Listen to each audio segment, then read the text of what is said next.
Buonasera ragazzi, insieme alla mia gattona Sophie continuiamo a parlare di Nietzsche. Abbiamo analizzato la scorsa volta l'opera più importante della prima fase di Nietzsche, la fase artistico-romantica, la fase per così dire giovanile, la fase in cui la filosofia di Nietzsche viene affidata all'estetica, a categorie artistiche. Vabbè, Sophie, vai. Alla, alla cultura tragica da recuperare dai greci, grazie forse anche alla potenza del dramma musicale wagneriano. 1871 abbiamo parlato dell'opera, la nascita della tragedia. La filosofia di Nietzsche poi evolve in un'altra direzione, pur mantenendo qualcosa di unitario. Vi ho già detto che la mia interpretazione della filosofia di Nietzsche vi vede uno sviluppo nel tempo, sì, certo che c'è uno sviluppo del tempo, nel tempo in cui possiamo discernere varie fasi, però sempre all'interno di qualcosa di unitario, sempre all'interno di una base che è uniforme all'interno di tutta la filosofia di Nietzsche. Dopo la fase romantica, giovanile, la filosofia di Nietzsche, se passiamo alla seconda fase, possiamo dire che passa alla fase illuministica, la fase in cui Nietzsche tematizza l'importanza della scienza. Cosa succede? Succede che Nietzsche cambia modo di vivere, cambia anche mestiere, l'abbiamo visto parlando della sua vita, sin dalle sue prime opere filosofiche. Abbiamo visto la nascita della tragedia, ma anche le altre. A Nietzsche sta stretto il suo ruolo di professore universitario di filologia greca all'Università di Basilea. Studiare, riflettere sulla filosofia classica, sulla letteratura dei greci e dei latini, sull'arte dei greci e dei latini, non lo soddisfa più. Lui vuole cambiare mestiere, lui vuole occuparsi di filosofia, di morale, di religione, di scienza, di antropologia. Questo lo porta ad abbandonare l'insegnamento all'Università di Basilea. Come abbiamo visto, nel 1879 Nietzsche ufficialmente e definitivamente presenta le sue dimissioni dall'Università di Basilea. Da questo momento in poi vivrà con una modesta pensione, però vivrà senza comunque bisogno di lavorare, perché l'Università di Basilea gli conferisce questa pensione. Qualcuno ha detto ironicamente: Nietzsche vivrà di rendita per tutta la vita, pagato dall'Università di Basilea con i soldi di quella borghesia di Basilea. Vi ricordate che lui odiava, disprezzava? Questo rende simile Nietzsche a Schopenhauer e a Kierkegaard, i tre grandi contestatori del sistema hegeliano. Schopenhauer, Kierkegaard e Nietzsche, coloro che anticipano la filosofia del Novecento, coloro che anticipano molti temi della filosofia del Novecento, filosofi dell'individualismo, del pessimismo, della critica a tutti i sistemi ottimistici, onnicomprensivi, ottocenteschi. Schopenhauer, Kierkegaard e Nietzsche sono accomunati almeno da una cosa, il fatto di non dover lavorare per vivere. Nietzsche trova nuovi amici al di fuori dell'ambiente accademico di Basilea, amici che sono molto importanti per lui. Ci sono dei filologi, dei suoi colleghi che non lo abbandonano, per esempio Jacob Burckhardt, ne abbiamo già parlato parlando della vita di Nietzsche.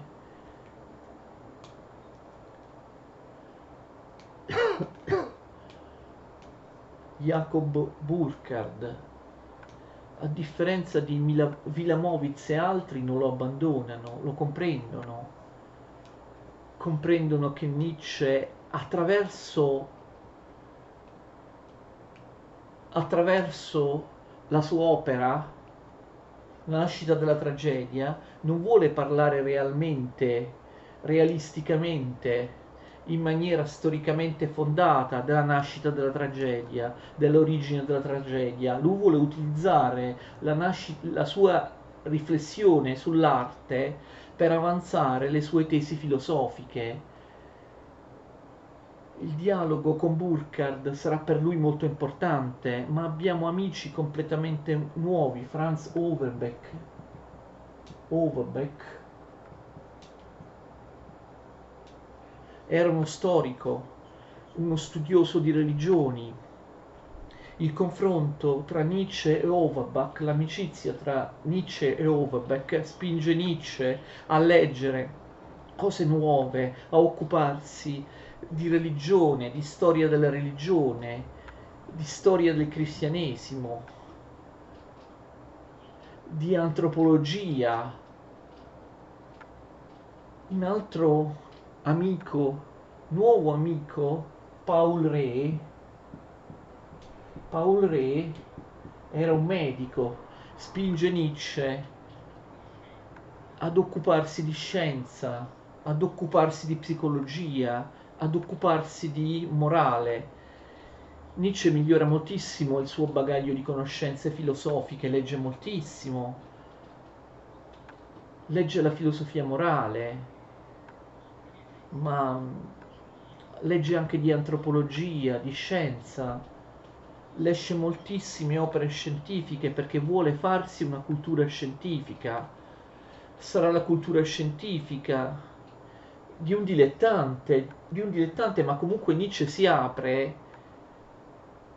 alle scienze, legge e conosce anche le più moderne teorie scientifiche del suo tempo, legge molto di scienza, legge e sarà profondamente influenzato da personaggi come per esempio Boscovich, ne abbiamo già parlato nella lezione sulla vita, però lo ripeto, Boscovich era un grande scienziato, però anche un divulgatore di scienza, un po' come Piero Angela, Alberto Angela oggi. Molte delle successive teorie di Nietzsche sono basate su suggestioni scientifiche, per esempio anche la teoria fisica dell'entropia, oppure ovviamente la teoria dell'evoluzione biologica che Nietzsche non conosce nella versione darwiniana, ma conosce attraverso Lamarck. L'influenza della scienza sulle idee filosofiche successive di Nietzsche è stata riconosciuta soltanto in questi ultimi tempi, perché in passato molti storici, molti critici, studiosi, esperti di storia della filosofia, non avendo un'adeguata preparazione scientifica, hanno fallito nel connettere le idee di Nietzsche alla scienza dell'epoca, nel capire che a volte alcune idee di Nietzsche vengono condizionate dalla scienza, dalle teorie scientifiche, quindi nuovi amici lo spingono a nuove letture, la sua vita cambia, anche perché lui non è più professore universitario, non avrà più un altro lavoro, resterà un personaggio estremamente solitario, inizia a viaggiare qua e là per l'Europa. Nietzsche come viandante, Nietzsche viaggia a volte senza una meta, senza uno scopo preciso, per visitare l'Europa, per vedere nuovi paesaggi, per conoscere nuovi popoli, per trovare fonti di ispirazione, ma anche una sua tranquillità personale. Nietzsche sarà un viandante, un errabondo fino alla fine della sua vita, viaggerà molto sulla costiera francese, nelle valli svizzere che lui amava molto. Spesso in estate andava in villeggiatura in Engadina, in Svizzera, ma soggiornerà per significativi periodi anche in Italia, per esempio a Venezia, per esempio a Sorrento, per esempio a Messina. Durante alcuni di questi soggiorni italiani Nietzsche comporrà, scriverà anche parti importanti dei suoi libri. La fase illuministica di Nietzsche, l'illuminismo di Nietzsche, la seconda fase della produzione di Nietzsche, viene chiamata la fase illuministica,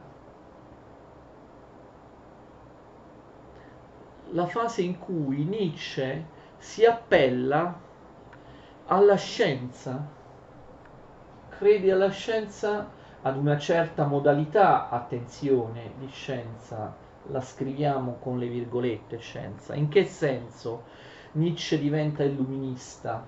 In che senso Nietzsche sostituisce l'arte con la scienza? Nella sua prima fase, la nascita della tragedia, lui pensa che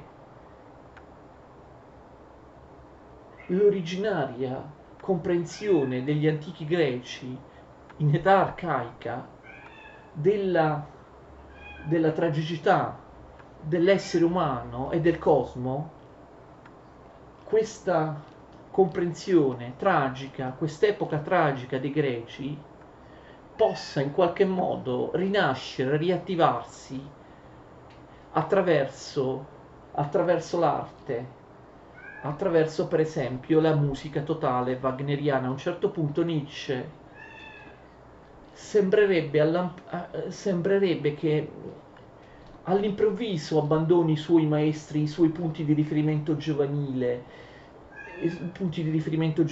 sia Schopenhauer sia Wagner. Abbiamo visto già che Nietzsche era d'accordo fino a un certo punto con il pessimismo schopenhaueriano e secondo lui, a differenza di Schopenhauer, bisognava affrontare con un impulso creativo, con una volontà di vivere che rendesse questo pessimismo meritevole di essere vissuto. Pur nella sua crudeltà o nel suo dolore, ricordate, Nietzsche pensava che i greci avessero fatto questo attraverso la tragedia. La rottura con Wagner, la rottura dell'amicizia personale con Wagner è netta, improvvisa. Ad essa si sostituirà il disprezzo.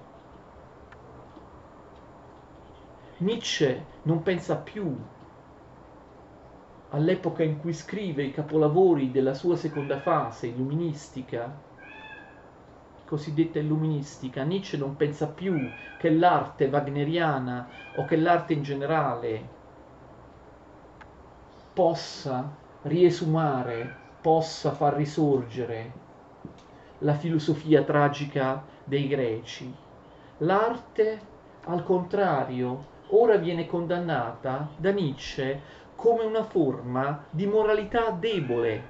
L'artista è debole, debole moralmente, debole di carattere. L'arte non consente più di tanto di avvicinarsi alla verità. È preferibile la scienza. Con Wagner lui litiga anche per motivi ideologici, anche motivi di gusti personali. Wagner a un certo punto, come è noto, accetta di scrivere il Parsifal, l'opera Il Parsifal, che è un'opera cristiana. Abbandona Wagner il suo panteismo neopagano per approdare ad un tema cristiano, all'esaltazione di un eroe della cristianità, Parsifal appunto, che va alla ricerca del Sacro Graal, del calice dove Gesù Cristo avrebbe bevuto durante l'ultima cena. Peraltro Wagner lo fa per soldi, scrive il Parsifal per soldi, perché si trova a corto di denaro e allora accetta la proposta di scrivere un'opera sul Parsifal, perché verrà ben pagato. Questo viene visto da Nietzsche come un vero e proprio tradimento. Nietzsche aborriva il cristianesimo e questo gli fa pensare appunto che l'artista, all'esempio di Wagner, che l'artista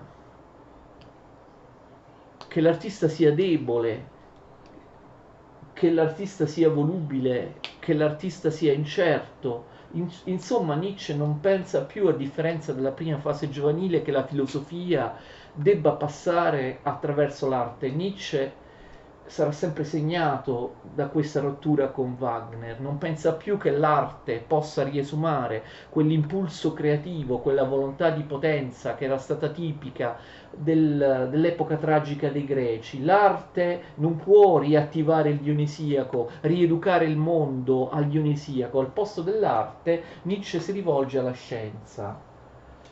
Che cosa intende per scienza?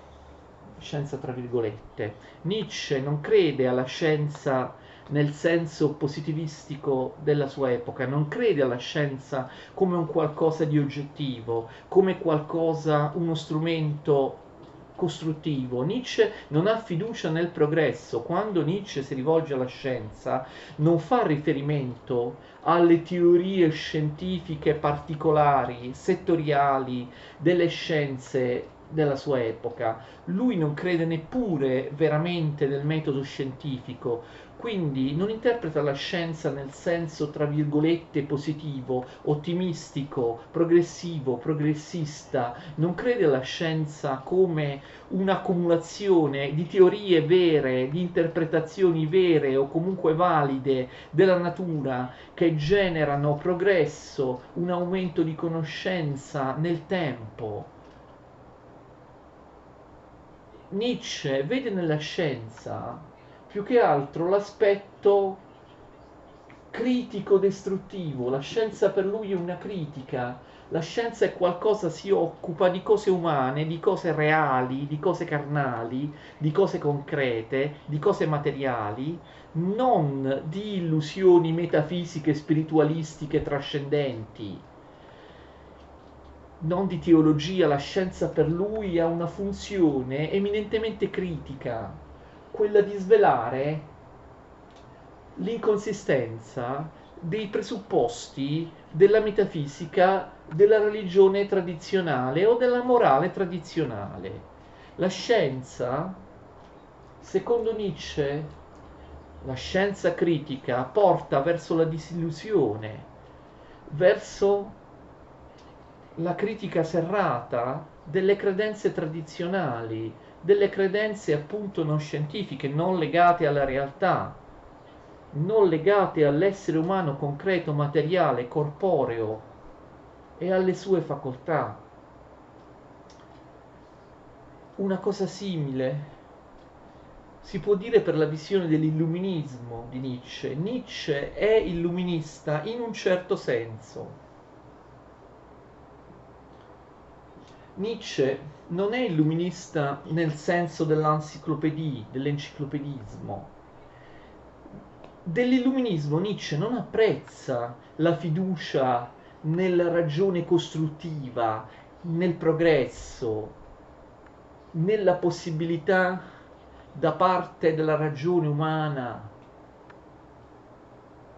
di migliorare moralmente e spiritualmente l'uomo, la fiducia nella ragione, la fiducia nel futuro, nel perfezionamento del mondo e dell'uomo attraverso la scienza. Lui, Nietzsche, apprezza dell'illuminismo più la parte critica, la parte distruttiva, l'illuminismo come un atteggiamento che porta verso il sospetto, un'attitudine al sospetto, alla critica, un'attitudine alla demolizione, alla demitizzazione di qualunque credenza che venga dalla tradizione. Quindi l'atteggiamento di sospetto, di critica, di ironia dissacrante nei confronti di presunti, presupposti eterni, immutabili della metafisica, della morale. Questo aspetto, diciamo così, critico-distruttivo dell'illuminismo. Attenzione, Nietzsche conosceva l'illuminismo. Nietzsche capiva l'illuminismo, l'aspetto critico-distruttivo, l'aspetto corrosivo dell'illuminismo è una parte importante dell'illuminismo. Molti interpreti anche importanti non sanno niente dell'illuminismo, non l'hanno capito, quindi pensano che l'illuminismo sia caratterizzato da una fede, da una fiducia ottimistica nella ragione, nella scienza, ma l'illuminismo non è soltanto questo, l'illuminismo ha una parte fortemente pessimistica, quella per esempio rappresentata da un materialista come Holbach. Non a caso Holbach piacerà molto a Leopardi. L'illuminismo che piace a Nietzsche è lo stesso illuminismo che piace a Leopardi. L'illuminismo che fa satira, che fa ironia, che si fa beffe delle credenze tradizionali, delle credenze metafisiche. Questo aspetto demolitorio, distruttivo dell'illuminismo, a differenza di quello che molti pensano, è un aspetto preponderante, importante all'interno della cultura illuministica. Diceva un illuminista, uno dei primissimi, quale Pierre Bayle, prima di cercare la spiegazione di un fenomeno, devi indagare se quel fenomeno è realmente esistito. Vedete la differenza tra l'illuminismo e il positivismo tanto abborrito da Nietzsche? Il positivismo crede ingenuamente nel fatto. L'illuminismo invece dice: come io cerco di interpretarlo razionalmente, il fatto, in base ad una mentalità razionale, una mentalità scientifica, di interpretare un fatto, un fenomeno, un racconto, un evento, in base a cause, a spiegazioni puramente naturali, materiale. Però prima mi devo accertare, dicono gli illuministi, se quell'evento effettivamente è esistito, se non ci sia stata l'impostura. Quindi, vedete, prima che edificare, prima che creare, l'illuminismo sospetta, l'illuminismo distrugge, l'illuminismo revoca in dubbio, falsifica. Moltissime asserzioni non credibili che vengono dalla tradizione, che vengono dagli ingannatori, dall'impostura dei preti, dall'impostura dei politici, dei sovrani, dei legislatori. Questo ama Nietzsche dell'illuminismo, questo che è appunto una caratteristica dell'illuminismo, la parte più pessimistica dell'illuminismo, che è davvero illuminismo, a differenza di quello che molti pensano. Voltaire, Nietzsche scrive 3 opere importanti in questa sua fase illuministica: Umano, troppo umano,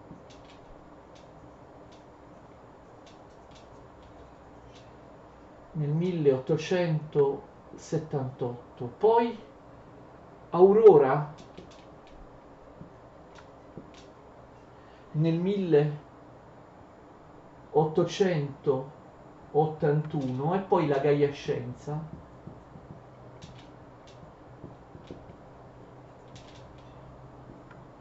nel 1882. Queste sono le 3 opere della fase illuministica di Nietzsche. Cosa dice Nietzsche in Umano troppo umano, la cui prima edizione viene dedicata a Voltaire, indicato come lo smascheratore di tutte le bugie che ci provengono dalla storia.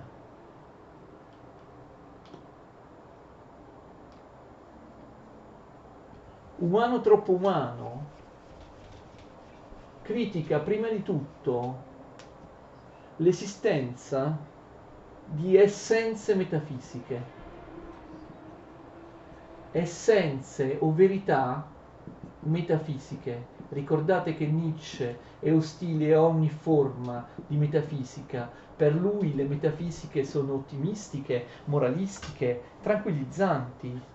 Non solo il cristianesimo, ma ogni forma di metafisica. perché le metafisiche hanno occultato il dionisiaco, hanno occultato la dimensione tragica dell'esistenza. Pensano le metafisiche che l'esistenza abbia qualcosa di nobile, abbia qualcosa di alto. Le metafisiche pensano che l'esistenza umana, la morale,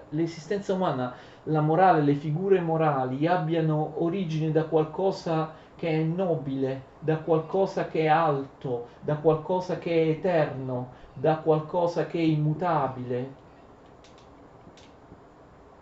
Ed essendo eterno e immutabile è tranquillizzante, ottimistico, si presenta con una presunzione di oggettività, come la scienza moderna, che per Nietzsche rischia di diventare un'ulteriore metafisica, un'ulteriore forma di religione, origine nobile, origine alta.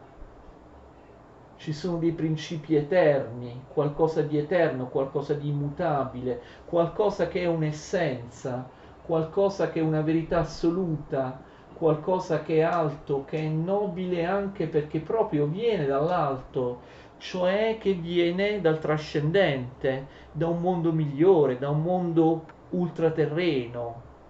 Nietzsche non è d'accordo con tutto questo, qualcosa che esista qualcosa di trascendente, che viene dalla trascendenza. Nietzsche si batte contro tutto questo, contro l'idea di un'origine divina, di un'origine che è comunque, se non è Dio, è comunque un, qualcosa di assoluto, universale, nobile, apprezzabile, venerabile, come i romantici dicevano l'assoluto, l'uomo è fatto di assoluto, l'uomo deriva dall'assoluto. Nietzsche non crede in queste cose. Nietzsche ha un atteggiamento illuministico, per lui non esistono essenze immutabili, essenze metafisiche, verità assolute, principi trascendenti, divinità. Tutto ciò che esiste, invece, per Nietzsche è basso, è spesso ignobile. La vera realtà dell'essere umano e del mondo è il fatto che anche i nostri sentimenti, le nostre figure morali, e non solo le figure morali, anche la capacità di conoscere, il funzionamento del nostro apparato conoscitivo e tante altre cose, hanno un'origine bassa, ignobile, a volte vergognosa.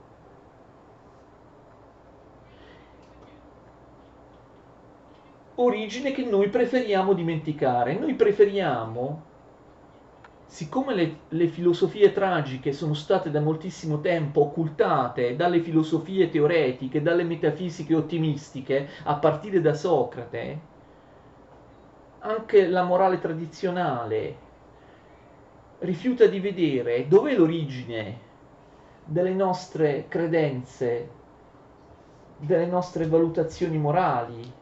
L'origine spesso è bassa, è qualcosa di piccolo, ecco, qualcosa di piccolo, qualcosa che noi non vogliamo vedere perché spesso è ignobile, spesso è vergognoso, ma la vera realtà dell'uomo è questa, è una realtà caotica,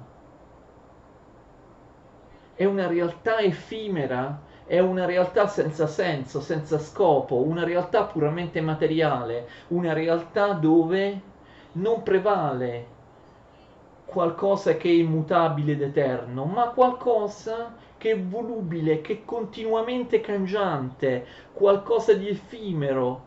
Alla base di tutto vi è uno scontro di forze in cui vince la forza che non è necessariamente la forza migliore. Cosa vuol dire migliore in fondo? Cosa vuol dire buono? In fondo siamo noi a creare la morale, il buono, perché noi giustifichiamo all'interno di questo scontro storico di forze la forza che prevale, la forza che vince. L'atteggiamento di Nietzsche è un atteggiamento sensistico, lo stesso atteggiamento di Leopardi. Leopardi infatti così come piaceva molto a Schopenhauer, piace anche a Nietzsche il sensismo, le vere motivazioni dell'agire umano e del pensiero umano sono tutte nella materialità, nei sensi. Spesso quindi sono inconfessabili, noi preferiamo quindi dimenticare la vera origine dei comportamenti umani, della natura umana. Tutto si fa per ottenere potere, tutto si fa soprattutto per ottenere piacere. Tutto ciò che noi facciamo, lo pensava anche Leopardi, dipende dal fatto di ottenere piacere e di scansare il dolore. Questa è la vera natura dell'essere umano. Quindi non esistono cose eterne, cose immutabili, esistono solo cose che sono state prodotte. Tutto ciò che esiste, poi faremo degli esempi, è storicamente divenuto. Questo è fondamentale. Tutto ciò che esiste è storicamente divenuto. Tutto ciò che esiste relativamente all'uomo è qualcosa che prima non esisteva e che a un certo punto è stato creato, a un certo punto è stato prodotto, a volte in maniera casuale oppure necessaria, scegliete il termine che preferite, casuale, necessario, ma non basato su una libera scelta, non basata su un senso, su una provvidenza, su una razionalità intrinseca alla storia, ottimistica, come diceva Hegel, non sempre ciò che vi è dopo è migliore di ciò che viene prima, anzi abbiamo visto come Nietzsche, in maniera totalmente ostile a Hegel o ai positivisti, anche a Marx, nel senso dello sviluppo dei processi materiali di produzione, abbiamo visto che Nietzsche interpreta tutta la storia della civiltà occidentale come una storia di decadenza, di progressiva decadenza, a tal punto che la società, la civiltà occidentale è arrivata adesso sul ciglio del burrone, sul ciglio dello svelamento, del nulla, su cui essa poggia, è arrivata vicina al momento in cui potrebbero franare completamente queste fondamenta, perché ciò che ci è stato detto, che ci è stato spacciato come essere eterno, immutabile, buono, nobile, apprezzabile, alto, in realtà poggia le sue basi sul nulla. La civiltà occidentale è un equivoco a partire dall'eliminazione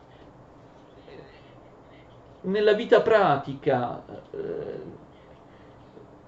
della società eroica che viene sostituita dalle metafisiche consolatorie, tranquillizzanti e metafisiche, a partire dal V secolo, ricordate, da Socrate ed Euripide, tutta la storia del mondo è stata una storia di progressiva decadenza in cui la vera realtà, il dionisiaco, è stato occultato, espunto, e noi siamo andati avanti sull'errore perché ci piaceva l'errore, perché per tranquillizzarci, per autogiustificarci, auto, autoassolversi, l'essere umano ha sbagliato volutamente, ha preferito l'errore, ha preferito sognare, sognare, sognare di mondi trascendenti, di valori metafisici, di principi morali eterni, e in sé per sé giusti, in sé per sé buoni. Ma tutto questo è falso. Naturalmente Nietzsche è influenzato proprio da un'idea di evoluzione biologica. Nietzsche, a cosa interessa a Nietzsche? L'antropologia, queste opere parlano dell'antropologia, dell'essere umano, non parlano più del cosmo, non hanno più, come nella nascita della tragedia, una visione cosmica. Adesso Nietzsche si interessa più di antropologia, dei sentimenti umani, anche quelle azioni e quei sentimenti piccole, quelle apparentemente insignificanti, alla base della causa delle azioni umane. La causa delle azioni umane è qualcosa di apparentemente sconfortante, qualcosa che non ha per niente che non è caratterizzata per niente da alcun tipo di ottimismo, da alcun tipo di libertà. Ciò che l'uomo è l'esito del tutto casuale di una storia di scontri di forze, di scontro di forze.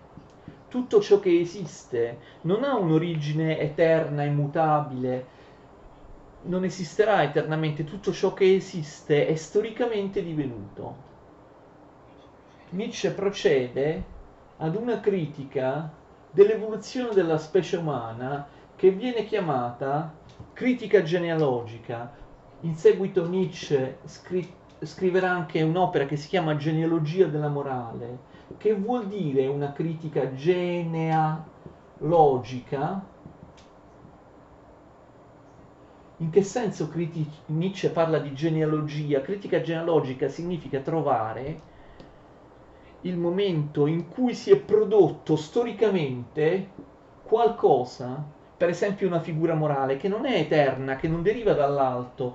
La figura morale è l'esito puramente casuale di scontri di forze, quindi può essere ritrovata l'origine di una figura morale in qualcosa che si è prodotto in un certo momento del tempo. Prima non c'era, non è eterna, uno scontro di forze, un caso ha generato qualcosa che noi siamo. Critica genealogica non vuol dire trovare la vera origine, spesso bassa, ignobile, vergognosa, delle figure morali.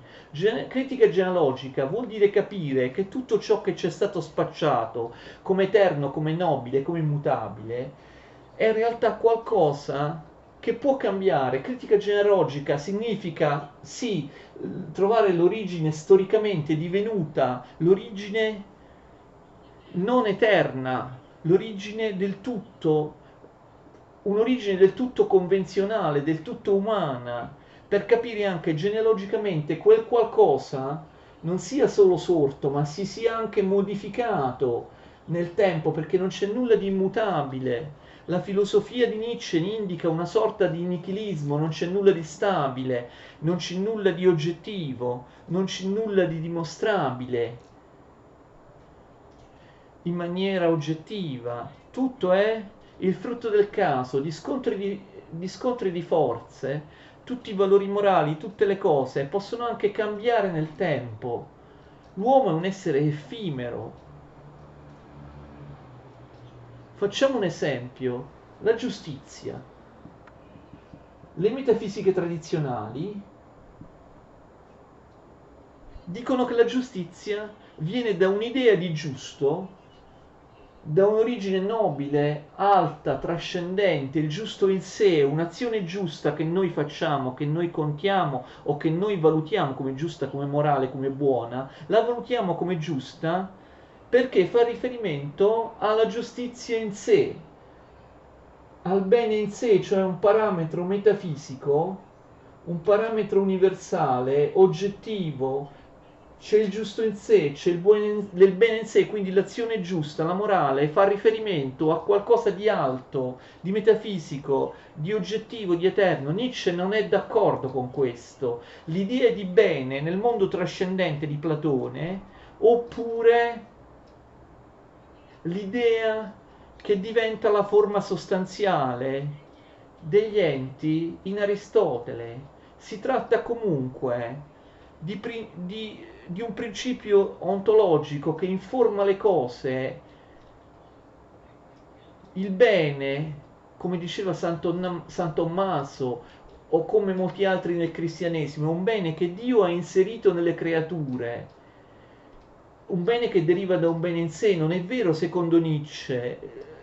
Secondo Nietzsche la giustizia è la copertura dell'interesse del più forte, come dicevano alcuni antichi sofisti che a Nietzsche piacciono molto. Ci sono due individui, due popoli, due concezioni della morale che si scontrano.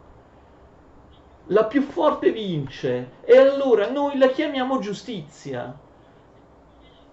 Dire giusto, dire giustizia non significa altro che dire la copertura del più forte. Noi troviamo giusto che si sia affermato, che ha vinto, che ha sottomesso.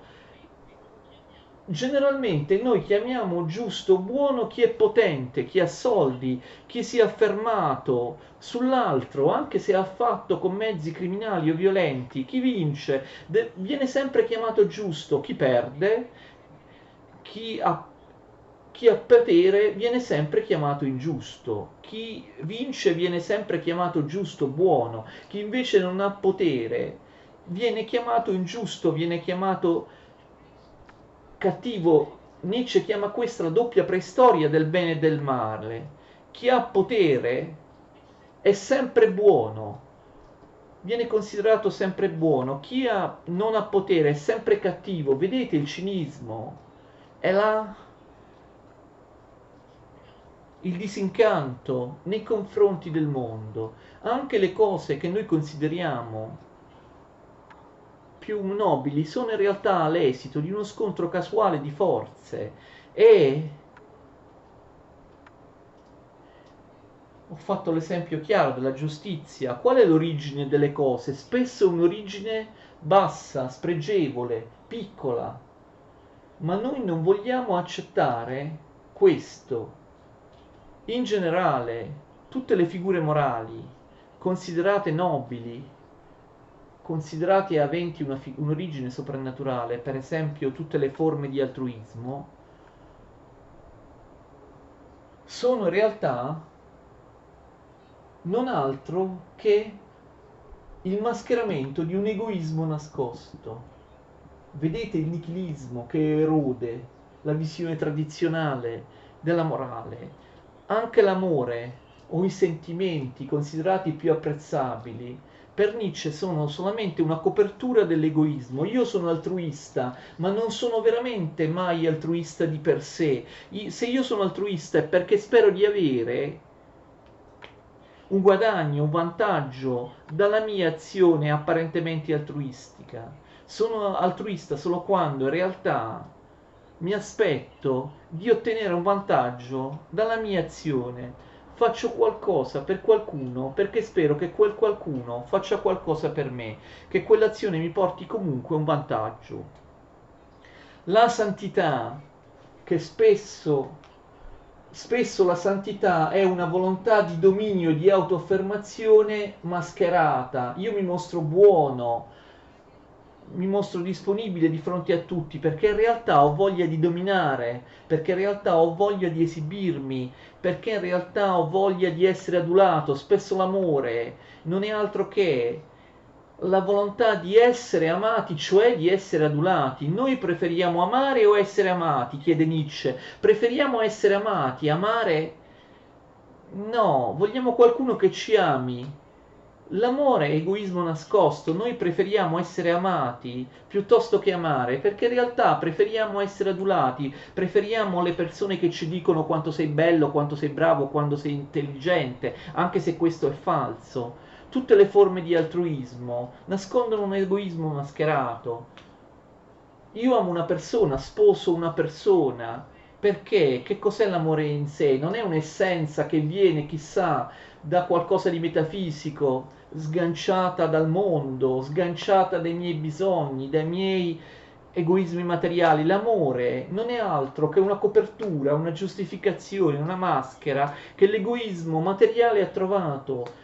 Io amo una persona perché spero di fare sesso con lei, perché spesso di avere un piacere fisico da lei, perché spero che questa persona mi aiuti nella mia vita, perché spero che cucini, lavi i piatti, lavi a terra, perché spero, perché voglio che questa persona possa essere una spalla su cui piangere quando devo sfogarmi, quando devo lamentarmi. C'è sempre una motivazione egoistica, bassa, spregevole, anche nell'amore.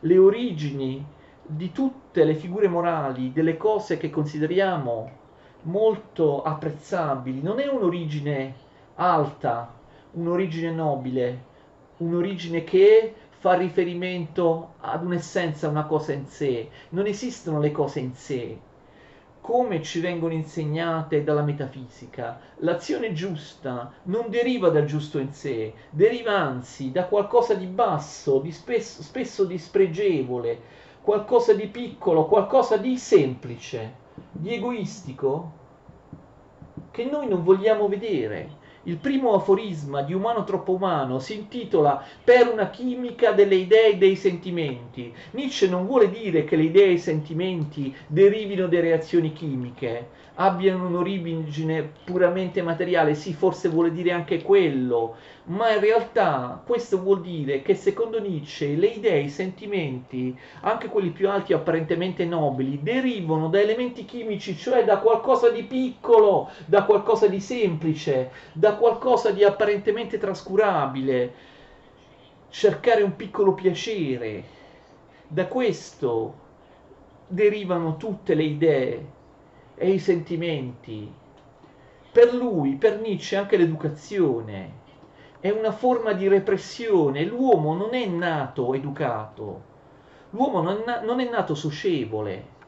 L'uomo si comporta bene, ha una certa educazione, un certo rispetto degli altri, certe buone maniere, perché queste cose sono frutto di millenni di gigantesca repressione. L'uomo è storicamente divenuto, è il prodotto di forze naturali e materiali.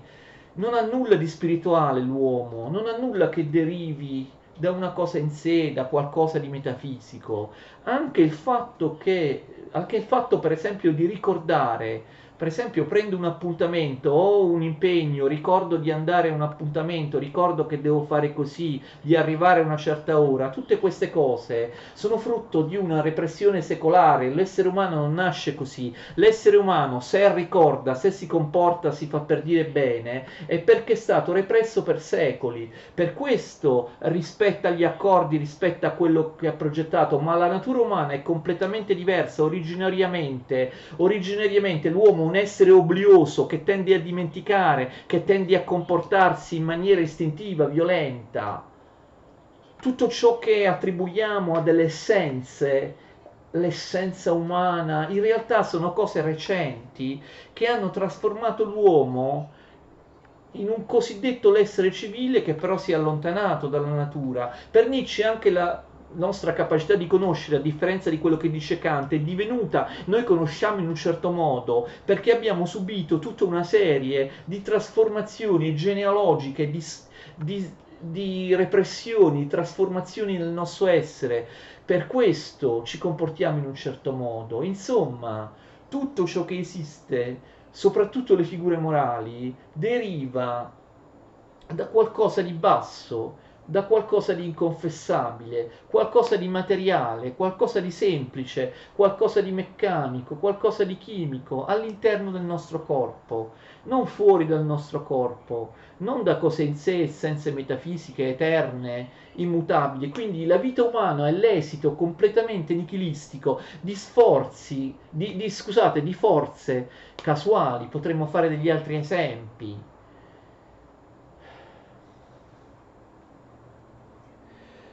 Continuiamo la prossima volta con Umano troppo umano e le altre opere del periodo illuministico. Molti avranno già pensato, molti tra di voi, che Nietzsche abbia in qualche modo preso qualcosa dai moralisti francesi o da Montaigne, dalla Rochefoucauld. In fondo anche, no, ricordate, gli aforismi di La Rochefoucauld mettevano in evidenza che alla base di tutto vi è un egoismo nascosto.